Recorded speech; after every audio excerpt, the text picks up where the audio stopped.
Hello students, this day will be very good day for you because you're going to learn new concepts in physics. Distribution of charges in a conductor and action at points. Distribution of charges in a conductor. Consider two conducting spheres A and B of radii R1 and R2 respectively connected to each other by a thin conducting wire. The distance between the sphere is much greater than the radii of either spheres. Children, see that diagram which is given clearly the radii and the charges located on the spheres. Both spheres are different spheres having different radii. Two conductors are connected through the conducting wire. So what is the mechanism given? If a charge q is introduced into any one of the spheres, this charge q is redistributed into both the spheres such that the electrostatic potential is same in both the spheres. They are now uniformly charged and attain the electrostatic equilibrium. Let q1 be the charge residing on the surface of sphere A and q2 is the charge residing on the surface of sphere B such that the total charge q is equal to q1 plus q2. The charges are distributed only on the surface and there is no net charge inside the conductor. The electrostatic potential at the surface of sphere A is given by the calculation. The potential VA is equal to 1 by 4 pi epsilon naught Q1 by R1. This is the mathematical expression for potential on sphere A. The electrostatic potential at the surface of sphere B is given by VB is equal to 1 by 4 by epsilon naught Q2 by R2. The surface of the conductor is an equipotential since the spheres are connected by the conducting wire. The surface of both spheres together form an equipotential surface. This implies that VA is equal to VB or Q1 by R1 is equal to Q2 by R2. Both the spheres are having same potential. So let us take the charge density on the surface of the sphere A is sigma 1 and the charge density on the surface of the sphere B is sigma 2.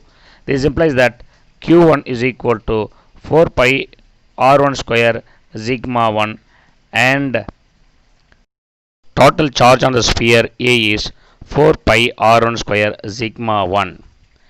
And the another sphere, that means the sphere B has total charge is Q2 is equal to 4 pi R2 square sigma 2. Substituting these values into equation, we get sigma 1 R1 is equal to sigma 2 R2, from which we can conclude that sigma R is equal to constant. Thus, the surface charge density sigma is inversely proportional to the radius of the sphere. For a smaller radius, the charge density will be large and vice versa. This is very important conclusion of action at points. For deep understanding of action at points, you have to solve the solved problems 1.23. If you solve this problem, you can understand the concept of action at points. Now we move on next topic. What is the next topic is given in our book or syllabus. Action at points or corona discharge. Consider a charged conductor of irregular shape shown in the diagram. Both the diagram. See the first diagram. More charges are accumulated in the sharp edge and also less charges are accumulated in the large area. So less charges are located on radius having more. We should understand that corona discharges located sharp edges is more. We know that Smaller the radius of curvature, the larger is the charge density. The end of the conductor which has a larger curvature, that means smaller radius, has a large charge accumulation. As a result, the electric field near this edge is very high and it is ionizes the surrounding air. This is very important, children. Listen this. The positive ions are repelled at the sharp edge and the negative ions are attracted towards the sharp edge. This reduces the total charge of the conductor near the sharp edge. This is called action at points or corona discharge. We move on next one. So what is given next is our next topic is lightning arrestor or lightning conductor. How that lightning conductor works. This is a device used to protect tall buildings from the lightning strikes. It works on the principle of action at points or corona discharge. This is very important one more question. This device consists of a long thick copper rod passing from a top of the building to the ground. The upper end of the rod has sharp spike or a sharp needle which is given in the diagram. Let's we see the diagram. There is a clouds having positive charge and the sharp edge or spikes which are located on the house which produce negative charges. The more amount of potential is reduced by the sharp edges produces negative charges and the positive charges are passed through the rod to the ground. This is the mechanism. The lower end of the rod is connected to the copper plate which is buried deep into the ground. When a negatively charged cloud is passing over the building, it induces positive charges which is given in the diagram. A positive charge on the spike. Since the induced charge density on the thin sharp spike is large, it results in a corona discharge. This positive charge ionizes the surrounding air, which in turn neutralizes the negative charge in the cloud. The negative charge pushed to the spikes passes through the copper rod and is safely diverted to the earth. The lightning arrestor does not stop the lightning. Rather, it diverts lightning to the ground safely. The next topic is Van de Graaff generator. Very important 5 mark question in the examination point of view.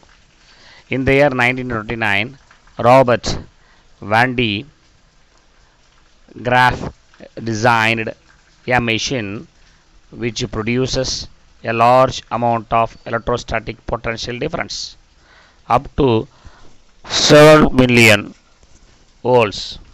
That means 10 power 7 volts. This Van de Graaff generator works on the principle of electrostatic induction and action at points. A large hollow spherical conductor is fixed on the insulating stand. A pulley B is mounted at the center of hollow sphere and another pulley C is fixed at the bottom.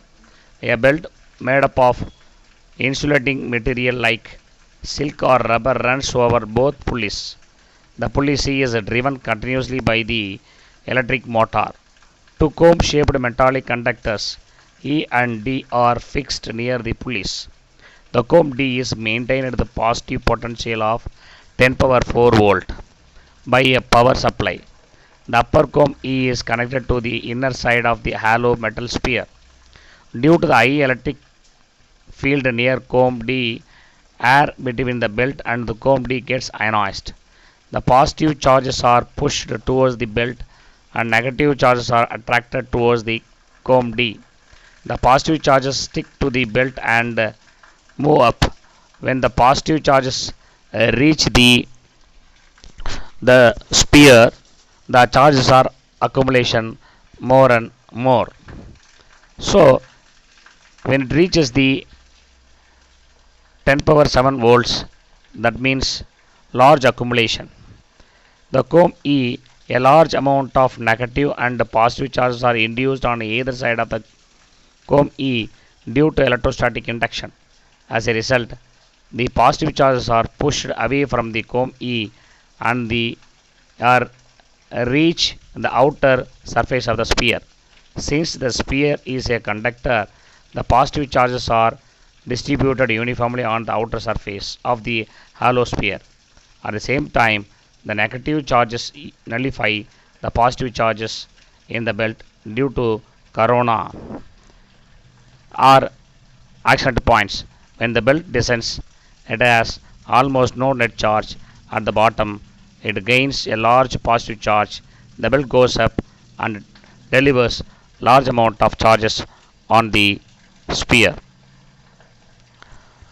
So, the outer surface of the sphere, this process continues until the outer surface produces the potential difference of order of 10 power 7 volt, which is limiting value.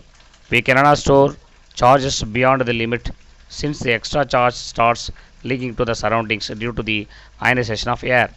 The leakage of charge can be reduced by the enclosing the machine in a gas filled chamber at very high pressure. The high voltage produced in this Van de Graaff generator is used to accelerate the positive ions, that means proton and neutrons, not electron, for nuclear disintegration and other applications. So, we have to solve this 1.24 solved problem, which is related to the Van de Graaff generator content. Very important. Children, we move on. Second lesson, current electricity. Already we completed lesson number 1, electrostatics. Now we move on current electricity. Very important lesson. We are going to learn the characteristics or what is meant by current, and also we are going to learn learning objectives. Introduction. In unit 1, we studied the properties of charges when it is at rest. In reality, the charges are always moving within a materials. For example, the electrons in a copper wire are never at rest and are continuously in random motion. Therefore, it is important to analyze the behavior of charges when it is at motion. The motion of charges is called electric current. Current electricity is the study of flow of electric charges. It owes its origin to Alessandro Volta, 1745 to 1827, who invented the electric battery, which produced the first steady flow of electric current. Modern world depends heavily on the use of electricity. It is used to operate machines, communications, electronic devices, home appliances, etc. In this unit, we will study about the electric current, resistance, and related phenomenon in the material. The first topic of the lesson is electric current, and also we are going to study detailed mechanism of electric current. Matter is made up of atoms. Each atom consists of a positively charged nucleus with negatively charged electrons moving around the nucleus. Atoms in the metals have one or more electrons which are loosely bound to the nucleus. These electrons are called free electrons and can be easily detached from the atoms. The substance which have an abundance of these free electrons are called conductors. These free electrons move at random throughout the conductor at a given temperature. In general, due to this random motion, there is no net transfer of electrons in the conductor.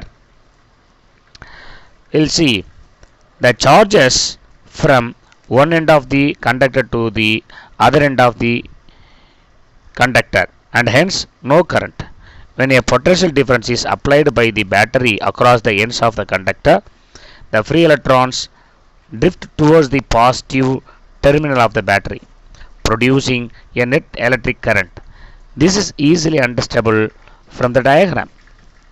And also we studied gravity from the 11th standard chapter 6.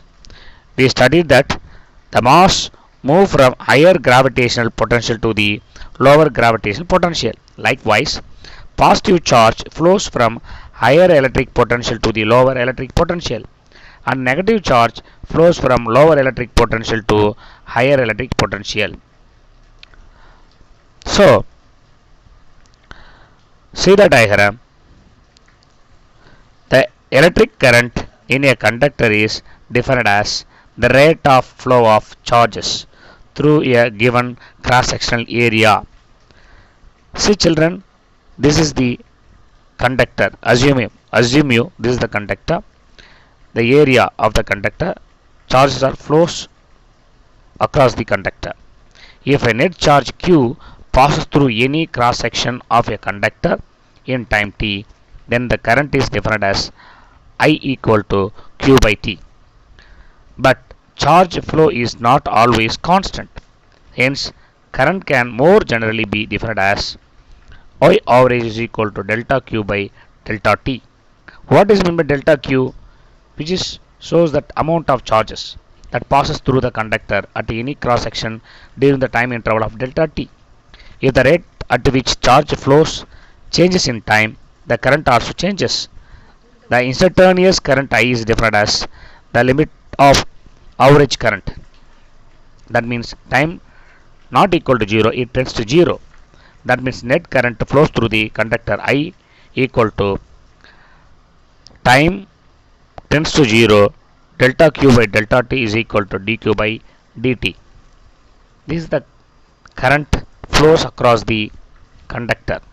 This is the mathematical relation. The SI unit of current is the ampere. 1 ampere is equal to 1 coulomb of charge flows by 1 second. That is, 1 ampere of current is equivalent to 1 coulomb of charge passing through a perpendicular cross-sectional area in 1 second. The electric current is a scalar quantity. We understood about the electric current clearly. We'll move the next topic of this lesson. Conventional current. What is meant by conventional current? This diagram shows direction of conventional current. Battery, lamp, that battery produces potential. In an electric circuit, arrowheads are used to indicate the direction of flow of current. By convention, this flow in the circuit should be from the positive terminal of the battery to the negative terminal. This current is called the conventional current or simply current and is in the direction in which the current flows. In typical circuits, the charges that flow are actually electrons from the negative terminal of the battery to the positive terminal. As a result, the flow of electrons and the direction of conventional or the current points in opposite direction. Mathematically, a transfer of positive charge which is given the same as transfer of negative charge in opposite direction. Next topic is drift velocity. In a conductor, the charge carriers are free electrons. These electrons move freely through the conductor and collide repeatedly with the positive ions. If there is no electric field, the electrons move in random directions. So the direction of their velocities are also completely random direction. On an average, the number of electrons traveling in any direction will be equal to the number of electrons traveling in opposite direction. As a result, there is no net flow of electrons in any direction and hence there will not be any current. Suppose a potential difference is set across the conductor by connecting a battery. An electric field is created in the conductor. This electric field exerts a force on the electrons, producing a current. The electrons are moving in the conductor with a particular velocity. That means that electric field accelerates the electrons while ions scatter the electrons and change the direction of motion. Thus, we have zigzag path of electrons. In addition to the zigzag motion due to the collisions, the electrons move slowly along the conductor in a direction opposite to that of electric field, which is given in the diagram very clearly. First, we know what is meant by ions. Any material is made up of neutral atom with equal number of electrons and protons. If the outermost electrons leave the atoms, they become free electrons and are responsible for electric current. The atoms are, after losing their outermost electrons, will have more positive charges and hence are called positive ions. These ions will not give rise to current. This is the zigzag path of the electrons in the conductor. By accelerating electric field, this velocity is called drift velocity. Drift velocity is the average velocity occurred by the electrons inside the conductor when the electric field or potential or battery is connected in the circuit. It is subject to an electric field. The average time between successive collisions is called the mean free time, denoted by tau. The acceleration A vector experienced by the electron in an electric field is given by A vector is equal to minus E and E vector by m. We know F vector is equal to minus E into E vector. The drift velocity Vd vector is given by Vd vector is equal to A vector into tau. The Vd vector is equal to minus of E into tau by m into E vector. Vd vector is equal to minus of mu into E vector. These are all the important relation and also one mark relation.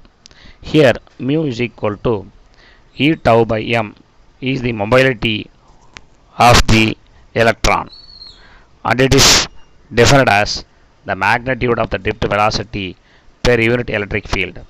Mu is equal to modulus of V vector by E vector. Very important one mark relation. Note down and keep it in our memory. The SI unit of mobility is meter square by volt second. And also you should read the note which is given in the book. We'll move on. The important mechanism of drift velocity. Misconception. That is wrongly understood by the persons. There is a common misconception the battery is the source of electrons. It is not true. When a battery is connected across the given wire, electrons in the closed circuit resulting the current. Battery sets potential difference, that means electrical energy, due to which these electrons in the conducting wire flow in a particular direction. The resulting electrical energy is used by electric bulb, electric fan and etc. Similarly, the electricity board is supplying electrical energy to our home. Second point, we often use the phrases like charging the battery in my mobile and my mobile phone battery has no charge, etc. These sentences are not correct. Then which one is correct? We'll see. The correct content or sentences are when we say battery has no charge, it means that battery has lost ability to provide energy or provide potential difference to the electrons in the circuit. When we say mobile is charging, it implies that Battery is receiving energy from AC power supply and not electrons. Very important 5 mark question. Microscopic model of current. Very important 5 mark question. Note down. Consider a conductor with a area of cross section A and an electric field E vector applied from right to left. Suppose there are n electrons per unit volume in the conductor, and assume that all the electrons move with the same drift velocity Vd vector. Children, see the diagram. The diagram shows full mechanism of this topic. Dx distance, charge or moves with the drift velocity, and the distance is another mathematical form Vd into dt. The drift velocity of electrons is equal to Vd. The electrons move through a distance dx within a small interval of time dt. So drift velocity Vd is equal to dx by dt. The dx is equal to Vd into dt. Since A is the area of cross section of the conductor, the electrons available in the volume of length dx is volume into number of per unit volume. That means A dx into n. We'll move the next content or the same content, the mechanism. Substituting for dx from the derivative 2.7 in 2.8, A Vd into dt into n. The total charge in volume element dq is equal to charge into number of electrons in the volume element. dq is equal to E into A Vd into dt into n. Hence, the current I is equal to dq by dt. Ne A Vd dt by dt. So dt dt cancel. We'll get current I is equal to Ne A Vd. It's simply called Neuwied. Current density J. The current density is defined as the current per unit area of cross section of the conductor. Very important 2 mark question and 1 mark relation. J is equal to I by A. The SI unit of current density is ampere by meter square or ampere meter inverse square. Current density J is equal to Neuwied by A. A cancel. So current density J is equal to NeVd. The above expression is valid only when the direction of the current is perpendicular to the area A. In general, the current density is a vector quantity and is given by J vector is equal to Ne Vd vector. Substituting Vd value from the derivative 2.4, we will get J vector is equal to N into E square tau by M into E vector. This is the record derivative. Now current density J vector is equal to minus of sigma into E vector. But conventionally, we take the direction of current density as direction of electric field.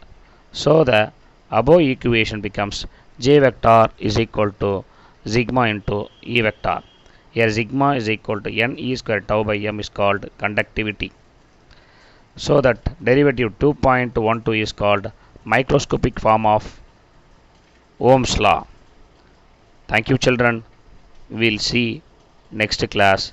Children, concentrate on studies and count the time for your future.